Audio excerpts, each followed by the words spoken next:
Looks like we're live. One second. Just want to confirm that that is the case.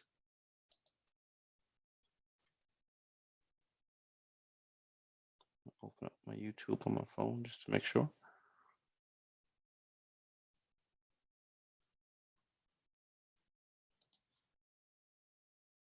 All right. All right. Yep, we're live. All right. Cool. So, what's up, everyone? Thank you all for joining us for AI Philly's weekly COVID-19 crisis and response conference call. Um, Sister Lydia, Sister Tahira, I'm going to make you guys both co-hosts so you can let folks in the room. Well, I guess Sister Tahira, since this Lydia's dialing in. So Sister Tahira, I'll make you a co-host. So, Okay, what's up? Yeah, I'm not sure why I couldn't get in, but it's all good now. all right. So yeah, you can let folks in the room as they're trying to join. But thank you all for joining us this morning. Apologies for us starting a little late here today. We had some technical difficulties on my part, being that I couldn't wake up by 7 a.m. So, but we are here now and everyone is alive and breathing, and hopefully we are all well. So, I'm going to start the meeting with our opening prayer, and then we'll get right into the proceedings. All right. So, O Amun Ra, Mother who feeds us, Father who protects us, you watch upon the creation, you are the creation. O Amun Ra, your breath is the pulse of the cosmos, your shadow covers the universe, from east to west, from north to south. O Amun Ra, our heart is humble before your majesty. O Amun Ra, protect all of us. We are mortal and fallible. Remove from our path all obstacles and protect us from illness, meanness, greed, and envy. O you noble spirits, you watch upon the creation, you are the creation. We feel your presence in water, fire, earth, and air. We can hear you in the thunder and the ocean's waves. Your brilliance is that of the stars in the midnight sky. Your radiance is that of the sun in the noon sky. O you noble ancestors, you watch upon the creation, you are the creation. Our blood is your blood, our flesh is your flesh. Look after us, we implore you. Some did not wake up this morning, some will not go to bed tonight. Keep us alive, keep us healthy. Protect our children and their children. Protect our wives and husbands. Protect our neighbors and friends. Protect Africa, which needs it so much. Protect us who testify today about your greatness. Protect us, we who keep shrines dedicated to you and your glory. O you noble ancestors, the day is long, the night is long, and the opportunities to betray Ma'at are numerous and constant. Allow our heart to be inundated with Ma'atic thoughts. Allow that from our mouth only comes Ma'at and Ma'at only. Give us the courage and the strength, the integrity and the determination to fight for a better world, for an Africa that is united, strong, and free, for brothers and sisters who do not feel inferior anymore. Remind us all the time that it is better to die standing up than to live on our knees. O you noble ancestors, like you, we wish through our actions on earth and this life that you gave us to earn eternal life. Keep us on the path of Ma'at. Help us defeat Isfet, so that our children and our children's children call upon our names, remembering us night and day. Remind us night and day, whether we are asleep or awake, that unity is our aim and victory is our destiny. Ashe, Ashe, Ashe. Okay, thank you everyone for dialing in this morning just to take part in our weekly COVID-19 crisis and response conference call. My name is Brother Omowale. I am one of the members of AI Philly's crisis response team. So the purpose of this call is just an opportunity for us to have a weekly check-in as a community. Aside from our virtual general membership meetings that we still host every first and third Sunday at 1 p.m., we wanted to make sure that we had an opportunity for us as a community and our membership to stay connected, an opportunity for us to check in periodically throughout the week, throughout the duration of this crisis, so that we know that we are all um, doing well. So this is really an opportunity for our membership and the broader community to share with us any health concerns that you may have. If there are any essential resource needs you may have, such as food or medicine shortage, you can definitely let us know.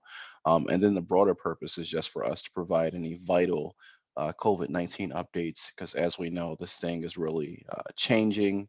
The news is coming out different every day. I mean, it's gotten quite political in many ways, with like these white people, begging to get things open back up. It's gotten a bit silly as of late, but we just want to make sure that our community is informed with proper knowledge and taking all the proper precautions to protect the health and safety of those of us who are the most vulnerable in our community. Because as we know, that this thing is really disproportionately hitting our community more so than other communities here in the States and potentially throughout the world. Um, that being said, I am going to mute my mic and I am going to allow my fellow crisis response team members to speak to their parts. So we have Sister Kizzy, who provides a weekly macro or environmental, update as to what's happening with changes with COVID-19. Sister Tahira will provide health and wellness update. Brother Maurice is going to give us a safety update. Sister Wahida, I don't think she'll be able to be on the line today, so I'll give a brief communications update on her behalf, and then just discuss our continued programming. And right after that, we'll basically open up the line for the community to to speak or have your voices heard. So thank you all for joining, and I'll mute myself. Sister Zaya, you can unmute your mic and do your thing. Good morning, Hotep all. Today I will be short and sweet. I know that over the last couple of weeks, there's been that sort of big looming question of have we reached the plateau in terms of cases in Philadelphia? Um, it's too soon to say what that looks like for this week, as it's only Tuesday. And just like Brother Omawale said, we know that things can change literally by the hour. But what I can say is that we are seeing a lower number of cases and deaths identified, but transmission rates are still extremely high. So, people still going to public spaces and not necessarily taking the right precautions, essential workers who have to go in and out, um, continuing to be mindful. These are things that we just want to bring to your attention and ensure that you are continuing to follow. As of yesterday afternoon, there were just under 10,000 positive cases in the city since the start of the pandemic.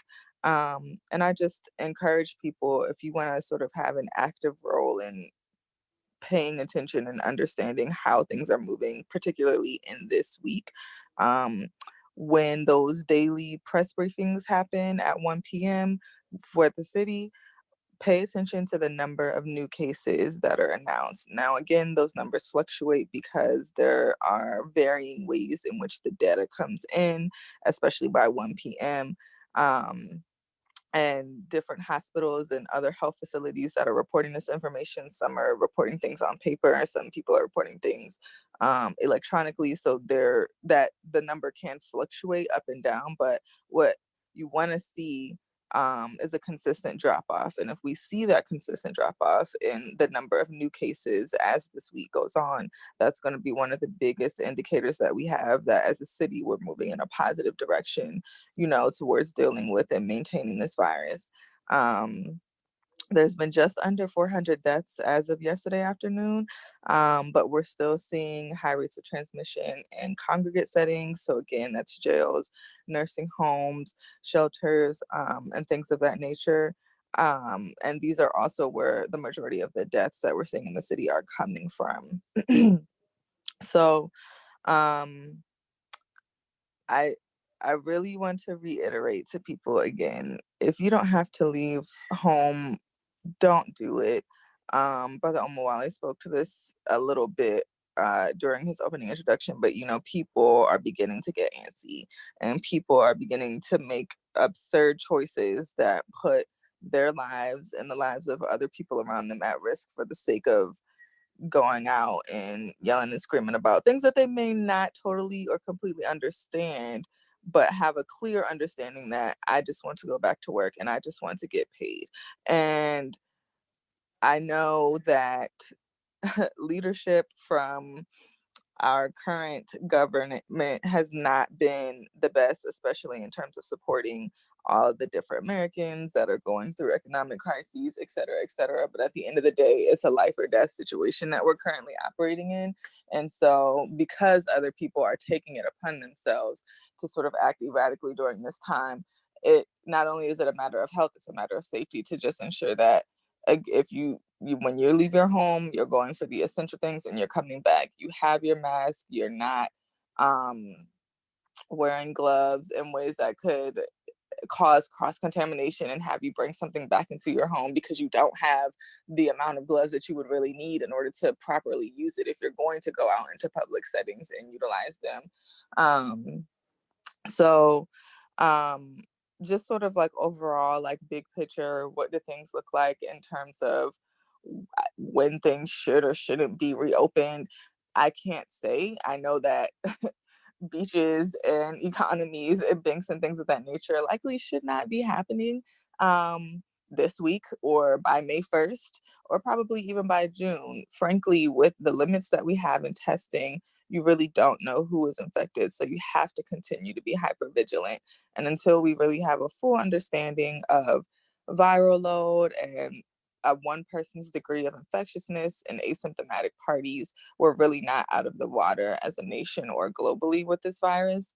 But again, compliance to the very, very small things, finding somewhere that you can go where you're not constantly and consistently exposed to large public settings and spaces, being protected when you go out in places, like those are the things that we have to keep reiterating because frankly, people are not complying.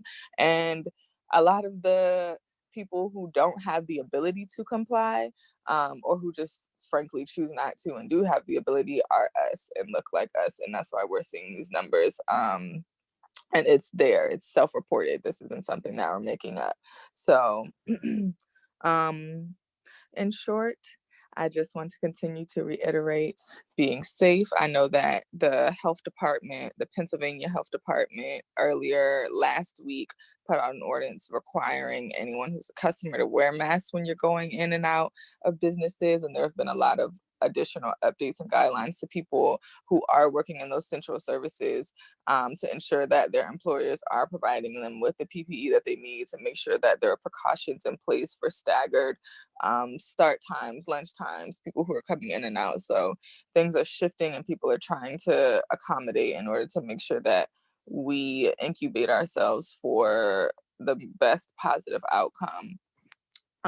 We just have to continue to be hyper vigilant. So if people have questions about specific data things, I can answer those things at the end of the call. If people have questions about specific testing things, I know yesterday there was a lot of buzz around Enon being able to offer free testing for a small amount of time through the Black Doctors COVID-19 Consortium.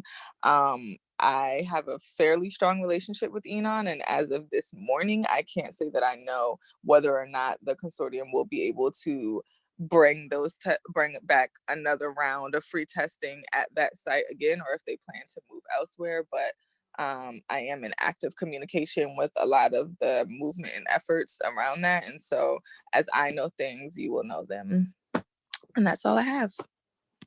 Thank you so much, Sister Kizzy, for that update. Just one question. You stated that there were 10,000 confirmed cases in the city. Is that correct? Just under 10,000. Just under 10,000. What's the percentage of testing? Like, how many people have been tested so far? In total, I want to say we've had about 31,000, maybe 32,000 people who have gotten actually tested. Gotcha. Out of that 31,000, that like just under 10,000. So a third of the people tested, Exactly. a third of the tests were confirmed cases. Yeah. Okay, it's a pretty high number. Yes, it is. All right. I mean, the untested number is what should scare everybody. Like, And that's the point, right? Like that's the thing that I think people need to just be aware of. Like, just because we know the numbers of the people who are positive right now and what's happening with deaths, there is a giant outlier. yes.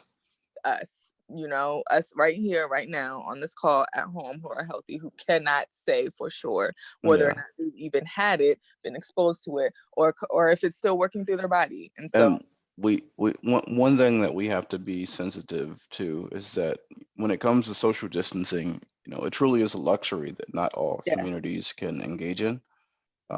Like we talked about the disproportionate rates that we make up as it relates to us being, the essential workers, during this crisis, but even our living standards, and where we live and how we live, it's very difficult to practice social distancing. And as we've stated in many conversations offline, for some people, the coronavirus is, a bit safer than their living environment. So, they'd rather take Right. their chances being outside and tell them what they have going on in the home. So we have to be cognizant of that, when we're thinking about our community. So thank you so much for that update, Sister Kizzy. I'm sure folks will have questions when we open up the line. But Sister Tata, you can unmute your mic and provide your update. Thank you so much. Thanks, Brother Omawali. Hotep family, I hope everyone's doing well. For today's holistic health and wellness tip, I want to focus on the power of essential oils since we previously discussed proper foods to eat to get the nutrition that we need to protect our immune system, as well as protecting our mind, body, and spirit in general. So this continues along that line of wellness. So there are some popular essential oils that you may be aware of, and these can be used in baths, air diffusers, steam treatments on your body, and topical as needed. And with all of these oils that I'm going to briefly mention, I'll just indicate that further research should be done just so that you do know the correct usage of the various oils. Frankincense oil is the one that I'll start with. That's a very popular one, and it's known for enhancing spiritual experiences. It is helpful with soothing your mind, body, and spirit. Another one is myrrh, and that one is relief for colds, congestion, coughs, bronchitis, and phlegm. You might see a popular combination of frankincense and myrrh, or another popular combination is amber and myrrh. And amber oil specifically is known to soothe muscles and relieve inflammation. Another essential oil that would be very helpful during this particular time is eucalyptus oil. That one is used to enhance breathing and to support the respiratory system. So again, since COVID-19, we know attacks the respiratory system, this would be something to incorporate into your practices, steam treatments or in your bath. And it's also helpful for just healing wounds and cough relief. It can also be used as a bug repellent. All of these oils have alternate usage. So again, you can further research them and use them as best that they would be for you. Tea tree oil is another very strong oil. It is known to kill viruses and bacteria as well as mold. So if you are making your own hand sanitizer, then a natural oil you can add to that for the protective benefits would be tea tree oil. The last oil that I really want to mention is a blend. It's a blend of clove, lemon, cinnamon, eucalyptus, and rosemary. And this combination is called thieves oil. And it was known to be very effective during the bubonic plague in France. This one is a topical oil that's antibacterial, antifungal, and antiviral. So you can actually apply it to your hands, your ears, your temples, your feet, your mouth, and your nose as needed. And it would just, it's the theory is that, or the folklore tale rather, is that the thieves actually used this during the time of the bubonic plague. So they were able to steal from the sick and the dying, and they never contracted that particular illness. So that's a good one that people are using during this time. And you can find all of these oils at the various holistic health stores that are available or order online. So the only thing I really want to mention as far as the importance of these oils is if you are going to use them again, I encourage you to do further research for the effective usage and the side effects. Some of the oils need to be diluted because they're very strong in their natural state, and it may need to be diluted with water or used with another carrier oil such as jojoba oil. And then also, as you're buying different products that are promoted to be health products and say even candles and things like that, you want to just make sure that they contain pure essential oils and that they don't have any synthetic oil. So with all of these oils, you really just want to make sure you get them from a legitimate source because there are a lot of counterfeits on the market. So that's really all I wanted to share with you today. Asante Sana. And thank you so much for the wellness update and also for recommendations. You've been giving some good recommendations in terms of just wellness activities that people can use to, strike a balance in mind, body, and spirit. I think that that's so necessary. I know that like essential oils, like when you're meditating or like when you're in front of your shrine, they definitely kind of like heighten the experience, and heighten the connection. So I think that it's definitely a good wellness thing that is often looked over. You know what I mean? Like as people, we have multiple senses, right? Feel, touch, see, hear, smell, all those things, right? So the more of those things that you can engage in your wellness practice is definitely uh, a good thing. So thank you so much, this is Tahira, for that update. I guess that delves right into safety, right? Because we have seen a spike, as Brother Maurice continues to remind us, and domestic violence. So things people can do just to protect their sanity during this quarantine, and to manage their stress. Meditation is definitely one of those things. What we eat is another. But again, these are luxuries that sometimes our entire community can't afford. But that being said, I'm going to I'm going to stop here. I just want Brother Maurice, you can unmute your mic and you can give your safety update. Sister Tahira, thank you so much for the wellness update. Good morning, everyone. I want to talk about dispelling a myth about the release of inmates causing a security risk. There's been talk about releasing that particular population and that population coming out into the community and causing a lot of the issues that we're seeing in Philadelphia. Because as you know, you watch the news, there are still like serious crimes that's going on, homicides still continue, shootings still continue. It's like business as usual, unfortunately. And some would even argue that that is as a result of the release of the prison population, which is a myth. As we know, the country has made efforts to release inmates or individuals from its prison in order to not spread a virus that already exists among those who are incarcerated. They are vulnerable because they cannot practice social distancing in already overpopulated prisons. And consider the large majority of those that are incarcerated are African Americans, and they are we are considered the most vulnerable. So it's very necessary to release those individuals that are incarcerated. Here in Philadelphia, the DA and the Defender's Office had been working together on the release of 2,000 individuals to be approved for early release. This after a letter was sent to the DA's office from the Chief Offender's Office, pretty much stating that the process was taking a little bit too long when they started it back up in March. And so now they're moving quite smoothly as a result of that letter that was sent to the DA's office. And those individuals out in the community, for those who don't know, the list, you can actually access that list. It is called the early release policy. And under that policy, it describes who is to be released and who's not to be released. And who's not to be released, of course, are crimes of violence, sex offenders, and also those individuals who engage in drug sales. Then there was a question as to where those individuals are to be released, and they are to be released at their home, or some are being released to like halfway houses.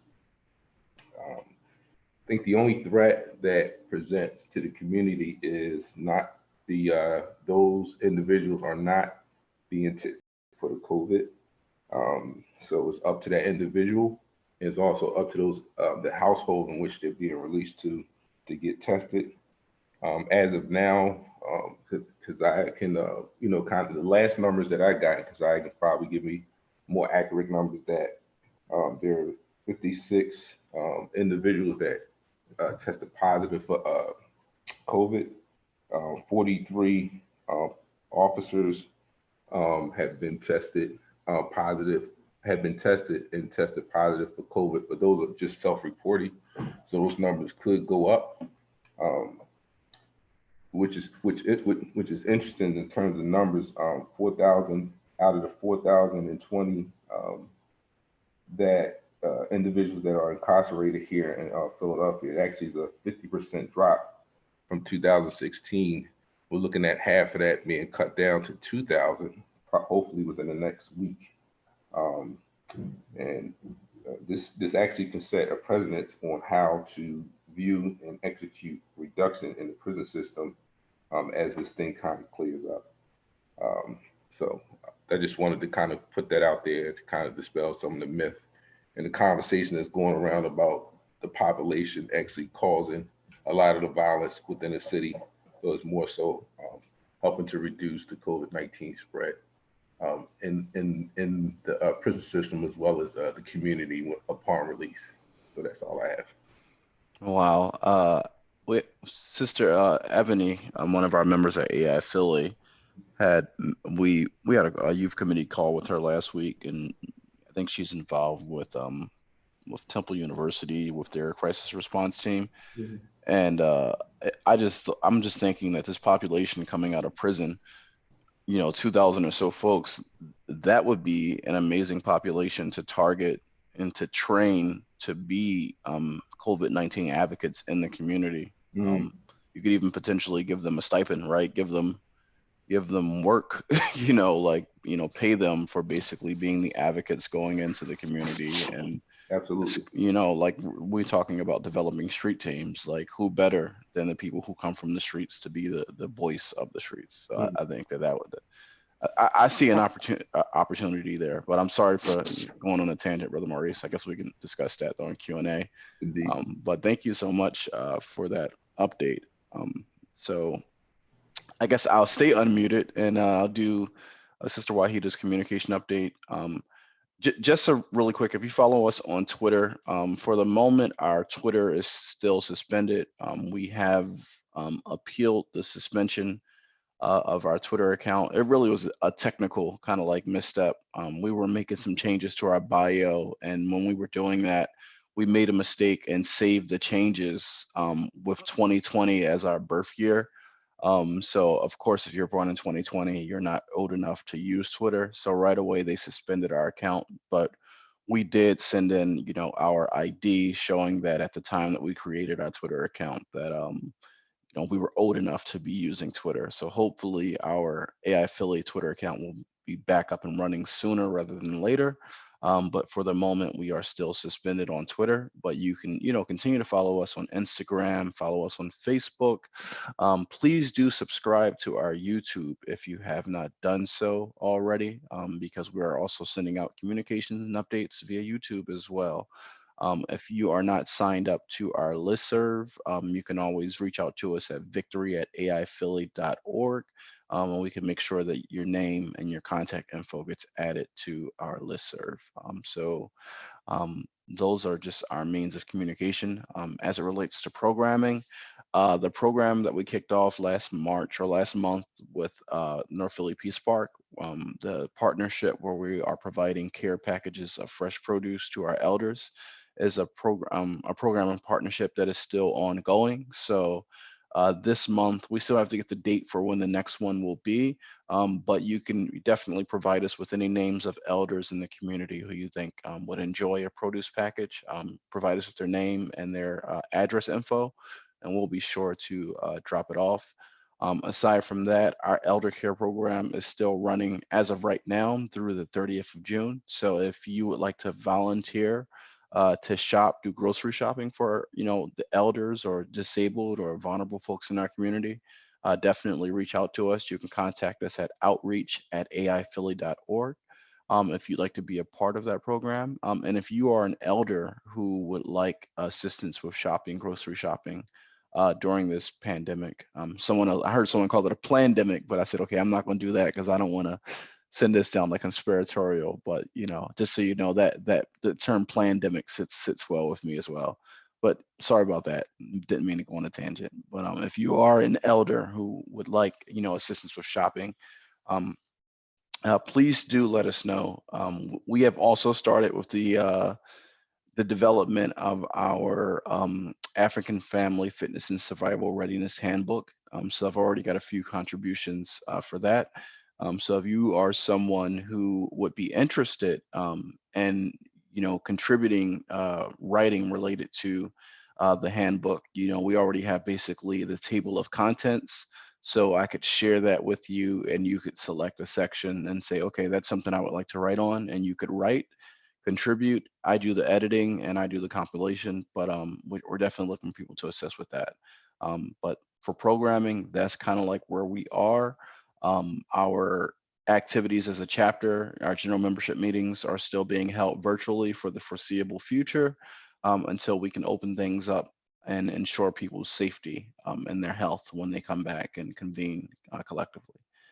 So I am going to mute my mic at the moment. It looks like there's some comments in the chat, um, but I will mute my mic. And if anyone has any questions, comments, updates, please do unmute your mic, and you can feel free to ask now.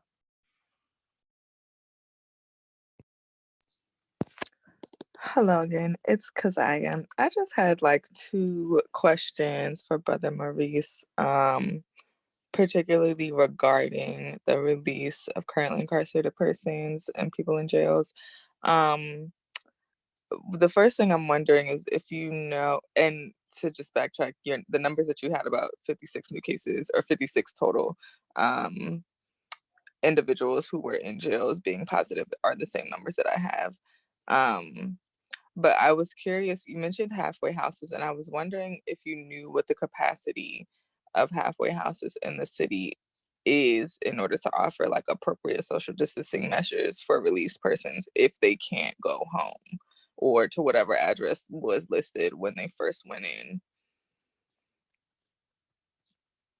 Yeah, as of right now, I don't have a compiled list of those houses, but I can start looking at through resources like the district to see if they have numbers and what the conditions are. Okay, and then the other question I had was, do you know, so we, like my immediate family, have been like directly impacted by this. A couple of people that, some of our family members who were in jail have been released. And there's this question of like, okay, there's an assumption that they're going to have somewhere to go when they leave here. If they can't go home or to a halfway house, are there other areas or resources or places that we should be directing them to outside of, um, and I actually, now that I'm asking the question, I'm not even sure like the open sort of shelter spaces that I'm aware of that the city's able to provide as of now, for people who don't have anywhere to go or who are seeking, support because of domestic violence situations. I don't know that there's something that's put in place particularly for people who have been released from jail. Do you know if there are any sites or if the city or the police department have identified spaces where they can go if they can't go home or to a halfway house? And that's a great question. Unfortunately, what I'm hearing is that I did say release to homes or halfway houses, but I didn't see any standard operation in regards to those individuals that are being released from the prisons. In fact, Mhm. I had a few individuals I know that work on the force that had literally a couple individuals just go to the district and just kind of camp out there. I'm not suggesting that Yeah, that's what's happening. And so now you got a homeless population. right. Again, we don't even know if they ever even tested because the prisons are not providing testing, Yeah. and it's up to them. So as of right now, like you stated, there are some places where those people can like kind of shelter in place at like downtown at various hotels, but Hmm. not for the prison population. So it's unfortunate, but it's like really some miscommunication and some blurred lines with regards to that. I'll do the best I can to find out if there's some places, but I know if you go online to the public defender's office, they may be able to provide. Or I'm sorry, yeah, go online, they may be able to provide some information with regards to that. I don't know if you tried that, but you can go online and click on there's a list of, or just a form that you can kind of like ask your questions and they're supposed to get back to you. I don't know how long that would take though. Okay, thank you.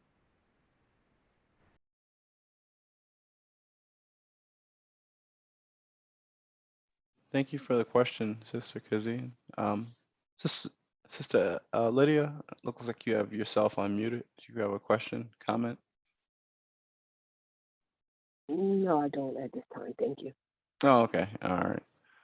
All right.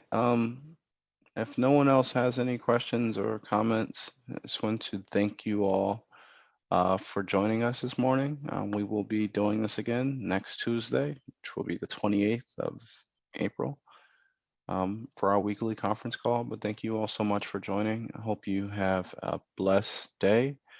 Just want to take a moment really quick just to give thanks to the ancestors for waking us up this morning, for allowing us all to come together as a community on this line. I just want to pray for your health, for your safety, for that of your family and your loved ones. Just pray for protection and for proper guidance during these times of confusion and chaos. And just give thanks for the many blessings that we have in spite of everything that is going on around us. So that being said, I hope you all have a great and a blessed and wonderful day. Ashe. Asha. Ashe. I see.